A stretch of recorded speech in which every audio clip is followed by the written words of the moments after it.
Vous connaissez, vous connaissez les travaux de Suzelle Fuseau-Brecht? J'ai lu son ouvrage, oui. Ouais, elle en a fait plusieurs. Enfin, sur lequel elle, comment ça s'appelle, elle essaie de démonter un peu les mécanismes de l'astrologie au niveau scientifique. Elle expose un petit peu tous les arguments dans un sens, dans un autre, enfin, de ce que je me rappelle. Ah oui, d'accord, oui. Je ne me rappelle plus du titre de l'ouvrage. Mais... Bon, enfin, oui, il y a au moins 3 ou 4 bouquins. Ouais, ouais. Mais sa démarche consistait à vérifier le travail de l'astrologue. C'est pas du tout le travail de Gauquelin. Elle vérifiait que globalement, l'astrologue pouvait dire des choses intéressantes, sans trop se demander comment il y arrivait d'ailleurs. Elle fait un petit peu, on passe là-dessus. Voilà. Il y a un texte, elle était partie d'un texte en fait, elle était partie du texte d'interprétation. C'est intéressant parce que c'est un peu la conséquence de l'astrologie par informatique. C'est-à-dire que les gens, depuis 68, hein, il y a l'Astroflash, etc. Donc, ils vont là, quelque part, dans une officine, et puis on leur sort un texte. Et puis ce texte, bon, bah, ils disent « Ah, il est bien, c'est juste, etc. » Mais finalement, bon, c'est global. C'est-à-dire que voilà, au fond, ils ne cherchent pas trop à comprendre comment l'astrologue est arrivé à dire ce qu'il a dit. Ils trouvent un résultat, et puis ce résultat leur paraît correspondre à peu près à ce qu'ils pensaient de la personne en question, etc. Et je trouve que c'est un petit peu le problème de l'informatique à ce niveau-là, c'est qu'effectivement ça donne la possibilité de faire des textes, mais malheureusement ça ne remplace pas une consultation à l'astrologue. Bah, même dans la consultation, c'est pas beaucoup mieux. Dans la consultation, l'astrologue non plus n'explicite pas son travail de manière... ou du moins c'est une apparence, parce que le client il a pas les moyens de comprendre ce qu'on lui dit. Il n'a pas les moyens de suivre, il y a peu d'astrologues le reconnaissent. Tout au plus, il pourrait tout au plus, il pourrait donner faire quelques références comme ça assez vagues à telle et telle chose qu'il met en avant. Mais ça avait pensé au médecin de Molière. Voilà, alors ils mettaient quelques formules en latin comme ça pour un peu épicer et pimenter leur discours. Mais je veux dire que si vous avez dit à un client, oui, vous savez, c'est à cause de Uranus qui est passé à ce moment-là, machin, truc, bon, d'accord, il ne comprend pas le processus, il ne comprend pas le raisonnement, il voit simplement que l'astrologue va argumenter en puisant dans un corpus astrologique. Voilà, et puis... Pardon, bonjour, ça vous dérange si je suis en Non, c'est voulu, allez-y, fermez. Merci. C'est ça, qu'est-ce que le client capte du travail de l'astrologue? Il ne faut pas être naïf. Qu'est-ce que vous voulez qu'ils comprennent avec il faudrait qu'ils connaissent tout ce qui concerne tout le système des maisons, des zodiaques, des maîtrises, des aspects, et qu'ils le maîtrisent. Donc là, tout au plus, il peut en avoir une vague idée. Il a le sentiment qu'effectivement l'astrologue se sert, en effet, au mieux, hein, se sert d'un certain savoir, appuie son discours sur un certain savoir sur lequel lui-même, le client, ne comprend rien. Mais voilà, mais là déjà, je ne suis pas d'accord sur les termes que vous choisissez.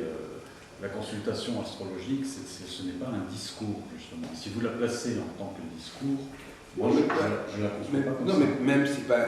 le mot discours a un sens très général en français. Moi, le discours, ça veut dire des mots que vous preniez la parole, c'est dans le discours. Bon, même, c'est pas... Non, mais attendez, je suis désolé, moi j'emploie le mot dans le sens où on l'emploie aujourd'hui. Hein, un discours, c'est pas quelqu'un qui fait un discours. Le discours, c'est le fait de prendre la parole, c'est un discours. Oui, on ne va pas pinailler sur des mots. Être dans l'échange, ce n'est plus un discours. C'est moi, la consultation, je la conçois comme un échange. Oui, mais échange de quoi? Vous allez donner quoi? C'est-à-dire, comme je le disais hier à propos, par exemple, de l'astrologie, des astrologues indiens qui prennent le temps d'un entretien bien avant la consultation. En fait, le travail de l'astrologue, c'est aussi, dans un premier temps, de repérer les similitudes entre le ciel astrologique et la vie du consultant. Et après, là, la consultation peut démarrer. Parce qu'il y a déjà des jalons de poser, il y a déjà des points de repère dans la vie de la personne qui sont établis, et la consultation, là, elle devient un échange où la symbolique astrologique, là, prend tout son sens, et on n'est plus du tout dans un discours, comme vous dites, sur l'influence supposée de telle ou telle planète. Il n'y a absolument pas question d'influence, il y a une question avant tout de symbolique et d'échange. Et là, ça devient véritablement une aide, parce que la personne, suite à cette consultation, elle sait ce sur quoi elle peut s'appuyer, elle sait là où il peut y avoir des difficultés, et elle part avec des points de repère que l'astrologue aide à lui donner. Voilà. L'astrologue, quelque part, il a pour rôle un peu de baliser le chemin qui est proposé dans la vie à la personne, de lui donner des bâtons de marche pour, quelque part, sécuriser aussi, entre guillemets, mais lui donner des points de repère dans sa vie, et c'est ça l'important. Et là, on n'est plus, vous voyez ce que je veux dire, c'est plus un discours à sens unique, c'est ça que je voulais relever, en fait. Voilà. Oui, donc ça ne change strictement rien au problème. Le problème, c'est que la personne ne comprend pas ce que vous dites. Elle ne comprend pas ce que vous dites astrologiquement, elle comprend que ce soit un dialogue, pas un dialogue, c'est complètement secondaire. Que ce soit, c'est pas ça le problème.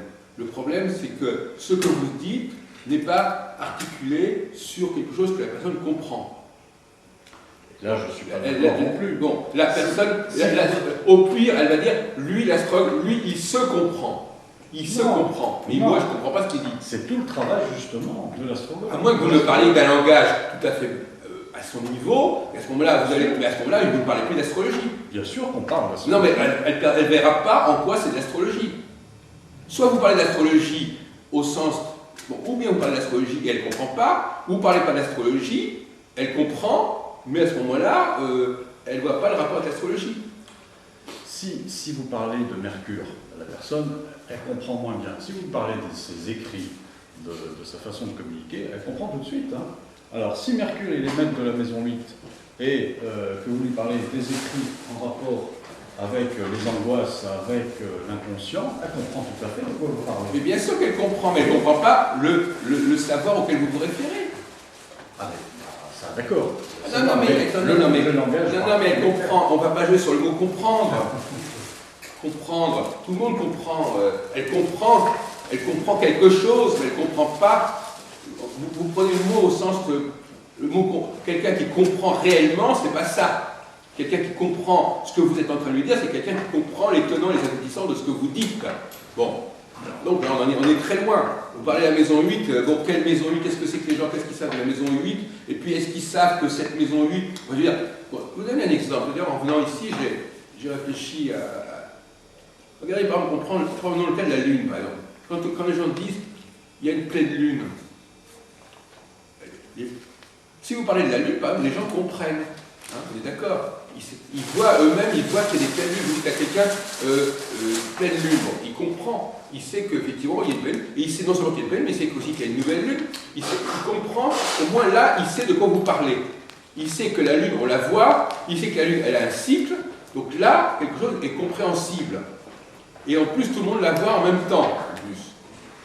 Parce que ça aussi qui me gêne dans votre façon de travailler, c'est que c'est hyper individuel. Alors que le regard sur le cosmos, c'est un regard collectif.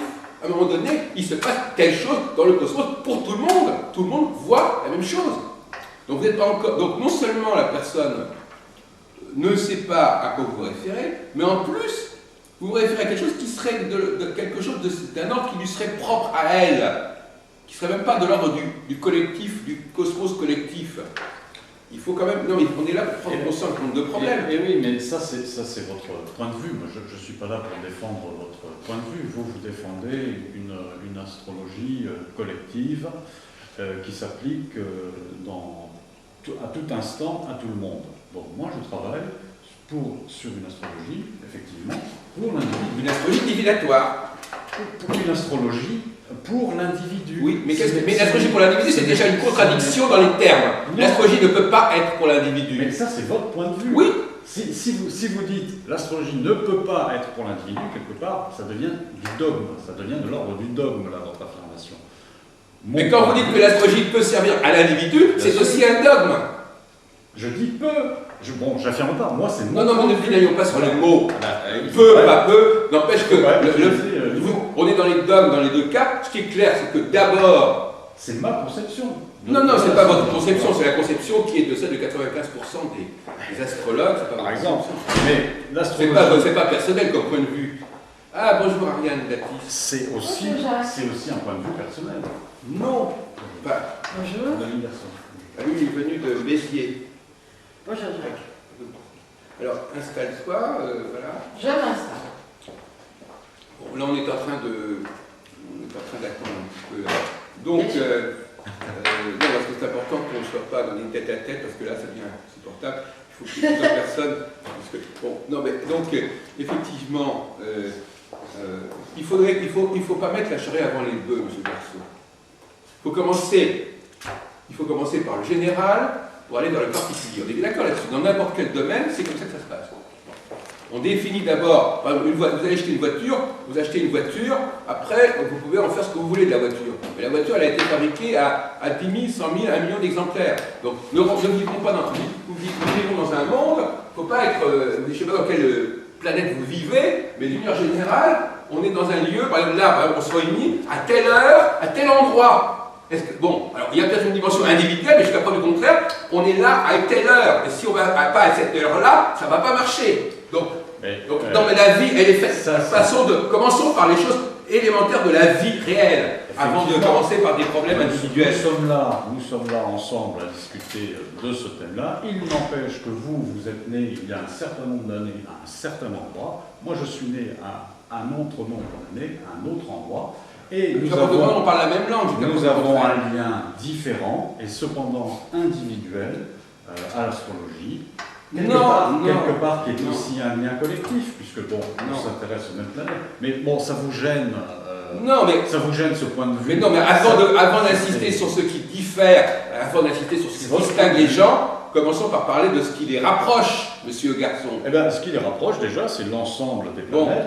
Et bien justement, sur cette tradition, là on est en train de réfléchir à ce colloque sur les bases de l'astrologie. Donc ce qui est commun à tous les astrologues, ou ce qui est censé être commun à tous les astrologues, on n'est pas dans un colloque pour parler de la consultation individuelle. On est bien d'accord là-dessus, ça n'a pas été prévu comme ça. Bon. On peut défendre notre point de vue. Vous dites non, l'astrologie. Une fois que vous avez dit ça, une fois que vous avez dit ça, nous on est en train de réfléchir sur les fondements de l'astrologie. Donc de toute façon, en tout état de cause, ça n'est qu'à un deuxième niveau ou un troisième niveau qu'on peut poser des questions d'ordre individuel de toute manière. La naissance, c'est un... Non mais de toute façon, il n'y a pas de matière à discussion là-dessus. C'est un rendez-vous de votre vie, vous n'y pouvez rien. Et vous n'allez pas nier que vous êtes né il y a un certain nombre d'années. Et ça, c'est votre premier rendez-vous avec l'astrologie, que vous le vouliez ou non. Comment ça? Il faudra encore que vous affirmiez que l'astrologie a quelque chose à faire avec la naissance. Bien sûr, c'est mon point de vue. Non, mais c'est pas votre point. Attendez, arrêtez de dire que c'est votre point de vue. C'est le point de vue que vous avez adopté. 99% des choses que vous dites ne sont pas de votre point de vue. Ce sont des choses que vous avez reçues, que vous avez adoptées. Bon. Soyons rigoureux. Ça n'est pas votre point de vue. Ça n'est pas. Je dirais même, non seulement c'est pas votre point de vue, c'est même pas un point de vue que vous maîtrisez complètement. Parce que la plupart des notions que vous utilisez, vous ne les maîtrisez pas de toute façon.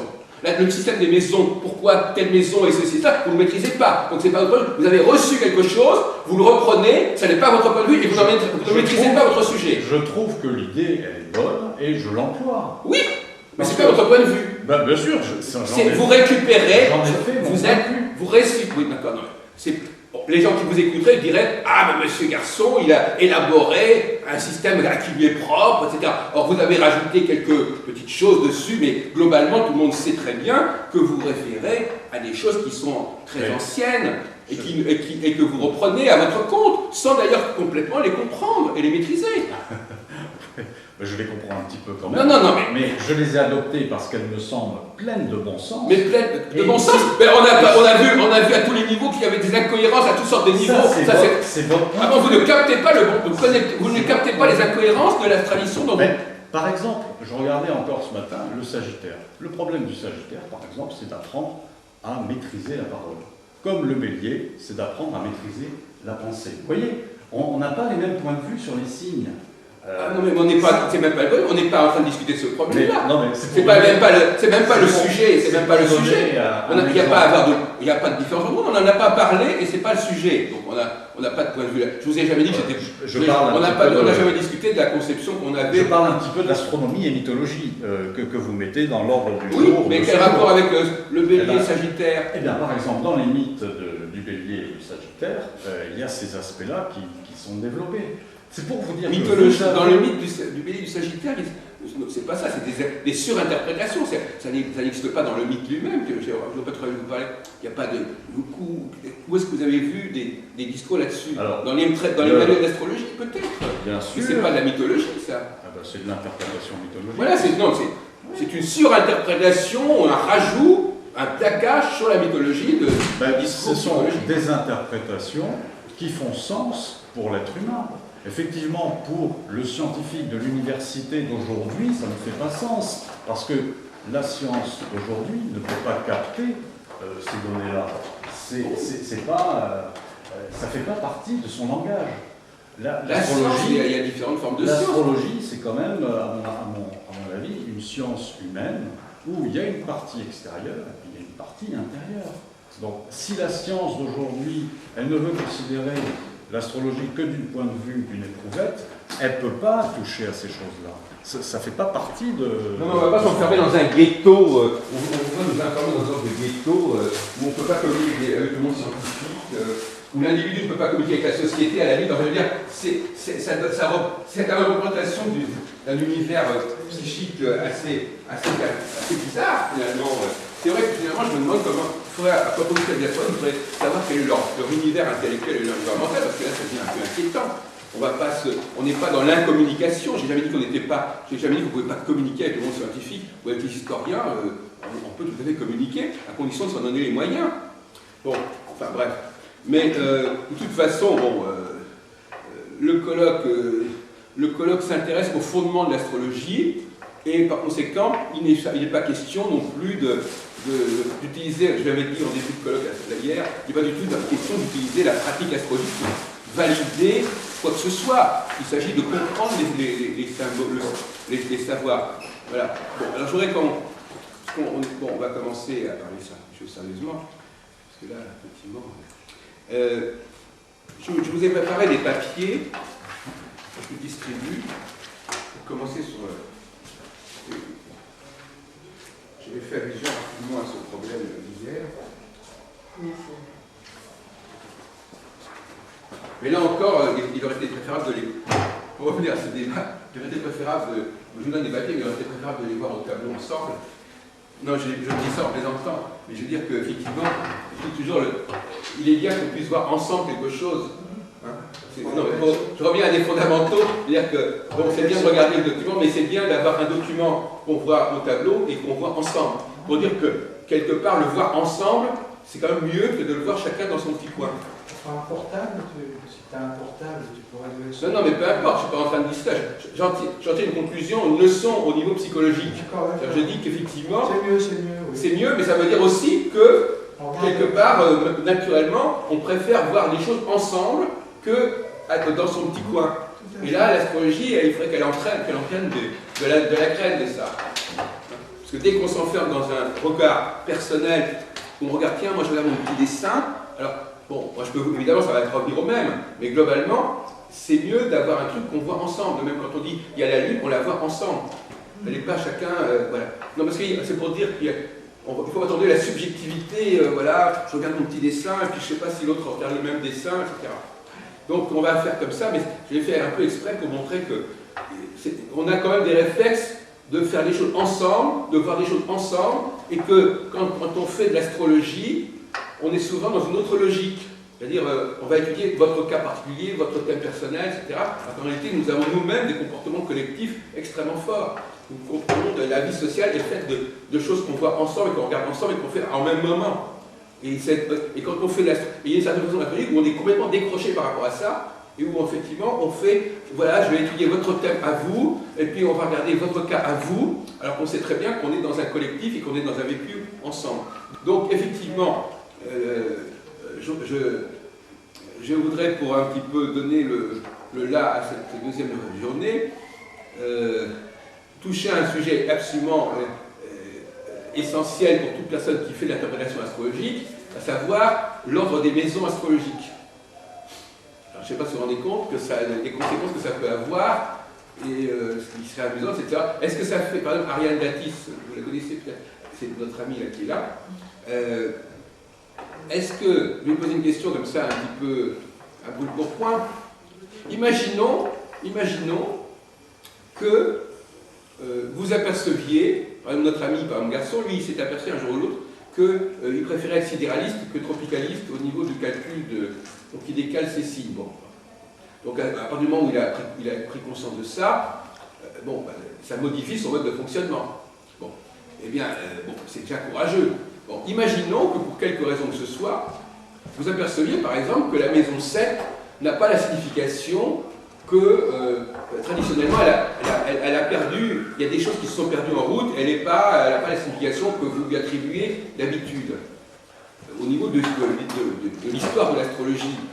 Est-ce que ça pourrait vous amener à dire, tiens, je vais voir si ça marche mieux de dire que la maison...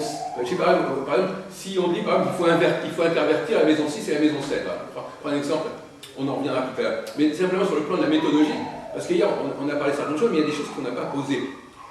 Est-ce que si on vous dit par exemple, la maison 6 et la maison 7, en réalité, il y a eu à un moment donné, dans l'histoire de l'astrologie, une inversion, c'est-à-dire que la maison 6 est devenue la maison 7, la maison 7 est devenue la maison 6. Je ne sais pas, rien qu'un détail de ce genre-là, on est compte que ça va jouer sur la signification de la Vierge et de la Balance, parce que si la Vierge ne correspond pas à la tonalité de la maison 6, mais à la tonalité de la maison 7, et inversement, au niveau des maîtrises du thème astral, ça va changer aussi, puisque quand vous avez une planète qui passe en maison 6, ça n'aura pas la même signification qu'avant, puisque la maison 6 n'a pas la même signification que ça. Est-ce que est-ce que c'est des choses qui pourraient éventuellement vous amener à vous dire, finalement, oui, il y a quelque chose qui s'est mal transmis à un moment donné, on va corriger le tir et on va désormais modifier la façon dont on travaille, par exemple. J'entends bien. Je dirais personnellement, dans la pluralité des thèmes que j'ai regardés, en général, les planètes qui sont dans telle et telle maison correspondent bien à la réalité de ce qu'on a appris. Voilà. Bon, maintenant, il y a toujours des cas d'exception, et je prends des cas d'exception comme des cas d'exception. Mais c'est-à-dire que je me dis, tiens, c'est curieux. Cette personne, par exemple, qui a d'énormes problèmes de santé, etc., elle a rien en 6, ou elle a rien en 8, ou elle a rien en 12. Bon, ça arrive, ces choses-là. Bon. Mais en même temps, c'est la totalité du thème qui va induire pourquoi cette personne va avoir tel ou tel problème de santé, sans forcément qu'il y ait des planètes en 6, en 8 ou en 12. Bon. Donc des fois, on sort de ce qu'on a pu apprendre pour entrer dans un autre cas de figure, mais à ce moment-là, je fais du particulier au particulier. Est-ce que si je traduis votre propos, je me dis peut-être que je le trahis ou je l'exagère, est-ce que si je traduis votre propos, vous êtes en train de nous dire que de toute façon, ce que l'astrologue dit est fondé sur un certain nombre de facteurs, ce qui fait qu'un facteur isolé n'est pas déterminant. Et que par conséquent, même s'il y a une erreur ou un problème concernant un facteur, de toute façon, les autres facteurs corrigent. C'est-à-dire qu'en fin de compte, on ne peut pas s'intéresser à un facteur isolément. C'est ce que je pense. Oui. Je prends la globalité, je prends voilà, la totalité. c'est ça. Donc d'accord. Mais ça, c'est vrai, effectivement, à un certain niveau. Mais malgré tout, on a comme le droit de reprendre, de faire l'inventaire de ce que l'astrologie utilise, Oui.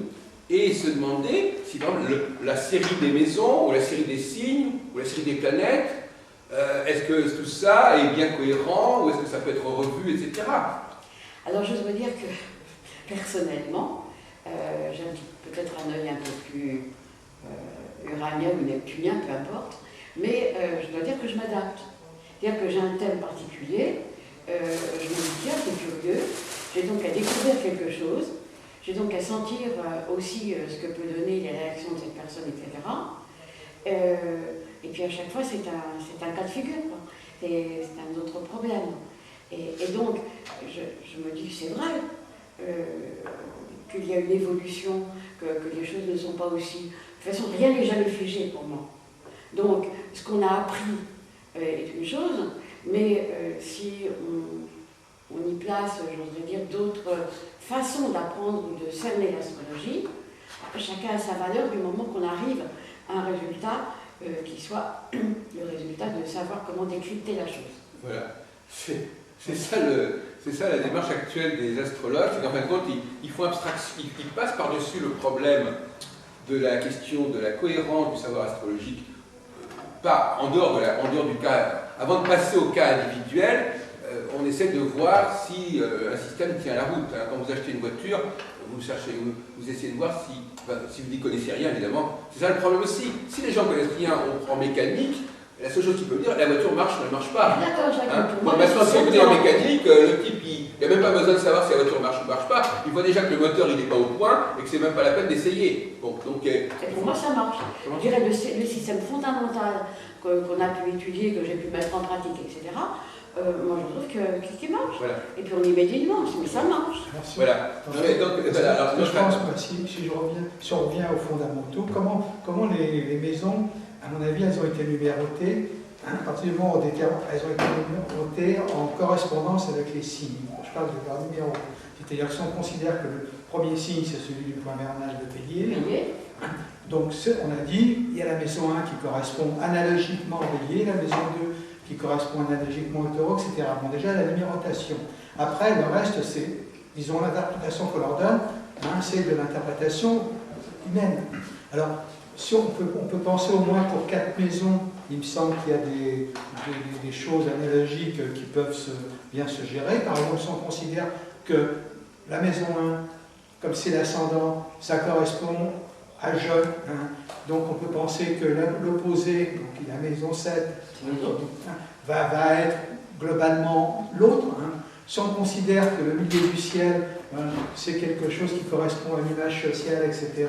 Alors ici, on peut considérer que la maison 4 correspond à l'inverse du social, c'est-à-dire la maison personnelle, enfin les racines, etc. Pour 4 maisons, moi, ça me semble assez simple d'interpréter après le reste de l'interprétation des autres maisons. Alors là, il faudrait faire peut-être une analyse. Regardez par rapport aux chiffres, parce que pour moi, entre l'astrologie et la numérologie, c'est très lié. C'est comme avec la cabale, etc. Quand on donne une valeur numérique aux lettres, ça leur donne une signification. Je veux dire que leur signification se trouve beaucoup plus présente, ancrée. Alors, pour revenir à la question, si on s'aperçoit que ça ne correspond pas, à mon avis, c'est l'interprétation qu'on en fait qu'il faut remettre en cause. La maison 7, elle va rester, si on considère que la numérotation est logique par rapport à ci, la maison 7, elle sera toujours à l'opposé de la maison 1.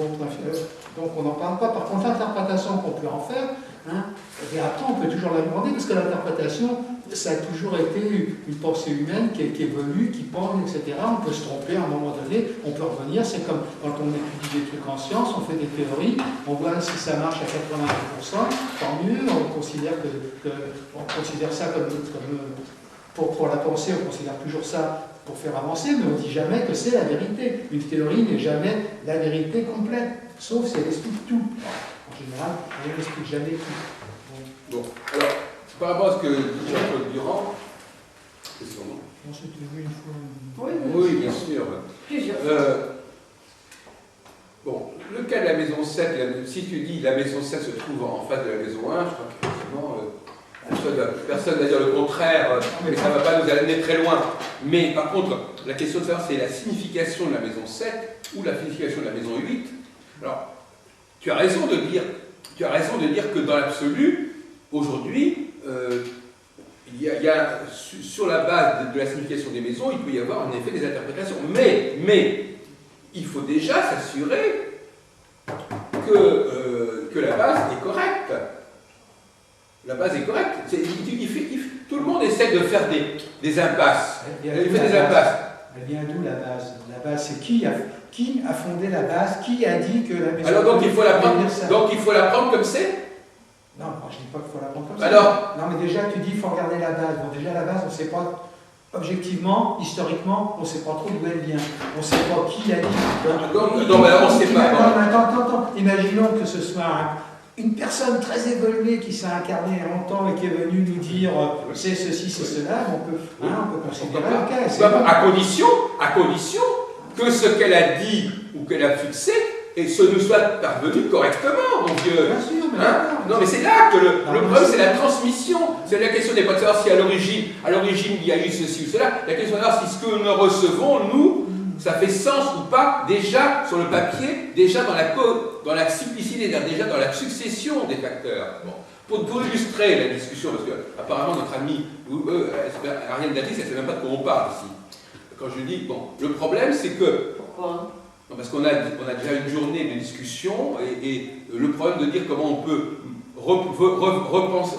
L'idée c'était de comprendre la série des 12 maisons. Pourquoi on passe d'une maison à une autre? Bon, donc il y a déjà eu une discussion, un abord de discussion sur ce sujet, et donc je dis que tu ne sais pas de quelle méthode on parle pour discuter de ça. Mais lui il fait abstraction de ça. Alors par exemple, je vais récapituler le discours de notre ami Durand. Alors, moi, vous savez, ça ne fait pas du tout illusion. Il y a des choses qu'il comprend, donc il veut travailler dessus, des choses qu'il ne comprend pas, qui lui échappent, il essaie de dire c'est pas important. Bon, donc chacun est comme ça, on minimise ce qu'on sait faire et on donne importance à ce qu'on sait faire, et ce qu'on ne sait pas faire, on dit c'est pas important. Bon, ça c'est pas ce que pense Jacques Albrod, c'est sûr que c'est très important. Non, mais moi il y a que ça qui est important, et ce que pensent les autres, non, mais je caricature, tu viens de me dire ça pour moi, pourquoi je ne le dirais pas pour toi? Non, mais oui, sauf que moi je ne suis pas toi et toi tu n'es pas moi. C'est tout à fait une petite différence secondaire apparemment. Bon, donc effectivement, essayons de comprendre, on est là dans un colloque pour essayer de comprendre la cohérence des différents cycles symboliques auxquels nous avons affaire. Je dis cycle symbolique parce que tout le symbolisme symbolique relève du cycle quelque part. Il y a une série de 12 signes, c'est un cycle. Une série de 12 maisons, c'est un cycle. Une série de planètes, c'est un cycle aussi, d'une certaine manière, on en a parlé. Bon, donc tout est cyclique, et donc le symbolisme astrologique relève d'une cyclicité qu'il est important de comprendre et de préciser et de s'assurer que chaque pièce est... Parce que c'est bien de vouloir mélanger toutes les données astrologiques, mais normalement, on est censé quand même les étudier les unes par rapport aux autres et chacune particulièrement. Bon, l'idée de tout mélanger, de tout brasser, de tout articuler, c'est bien gentil, mais c'est pas très sérieux. Il faut s'assurer que la série des maisons est cohérente, que la série du zodiaque est cohérente, que la succession des planètes est cohérente, que l'utilisation... Il y a tout un ensemble de cohérence préalablement à toute pratique et à toute utilisation qu'il faut valider et qu'il faut vérifier. Et la validation ne va pas se situer uniquement au niveau de je vais interpréter le thème avec mon client. Je veux dire, c'est même pas la peine d'en discuter. La validation se doit trouver en amont. Bon, cela dit, il y a des personnes dont le mode de fonctionnement intellectuel fait qu'ils ne peuvent pas venir en amont, donc ils sont uniquement en aval. Donc c'est comme ça. Bon, ils ont une sorte d'infirmité à ce niveau-là, on ne peut rien y faire. Mais d'une manière générale, la capacité de revenir en amont, elle n'est pas interdite à l'esprit humain. Bon, alors, recommandée, comment? Elle est même recommandée. Oui, elle n'est pas interdite. Bon, donc effectivement, on va pas. C'est la différence aussi entre la théorie et la pratique qu'exprime Mercure, avec les Jumeaux et la Vierge. Donc il faut une harmonie des deux. Il y en a qui veulent préalablement à mettre une clé dans une serrure, s'assurer conceptuellement que éventuellement cette clé pourrait fonctionner dans cette serrure et faire tout un tas d'expérimentation, de vérification, avant de mettre la clé dans la serrure. Bon, il y en a d'autres qui veulent tout simplement ouvrir la porte et se disent tiens, cette clé, elle peut peut-être marcher. La télévision, c'est pareil. Il y a des gens qui vont dire j'ouvre la télévision, ça marche ou ça marche pas. Et des gens, bon, alors on est d'accord pour considérer que le niveau intellectuel des gens qui sont simplement capables d'ouvrir la télévision est inférieur à l'ingénieur en électronique qui va concevoir le. C'est pas une question de supériorité ou d'infériorité. C'est une question d'utilisation des moyens qui nous sont donnés. Voilà. Mercure, c'est la faculté humaine de l'intelligence. Donc il y en a qui réservent cette intelligence plutôt à l'aspect conceptuel. Il y en a d'autres qui réservent et qui utilisent cette intelligence avant tout dans le pratique. Sauf que les ordinateurs, ils ont évolué. En 40 ans, ils ont évolué. C'est pas supérieur ou inférieur. Je veux dire, l'intelligence du pape qu'a condamné Jean de Monroe, il était dans son temps très évolué, il était très gradé, il était plénipotentiaire et pourtant il était d'une stupidité sans borne. Pour donner un exemple. Non mais non, on est en train de parler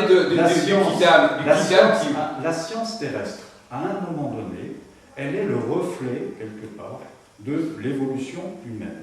Voilà. Et cette science, elle est en constante évolution.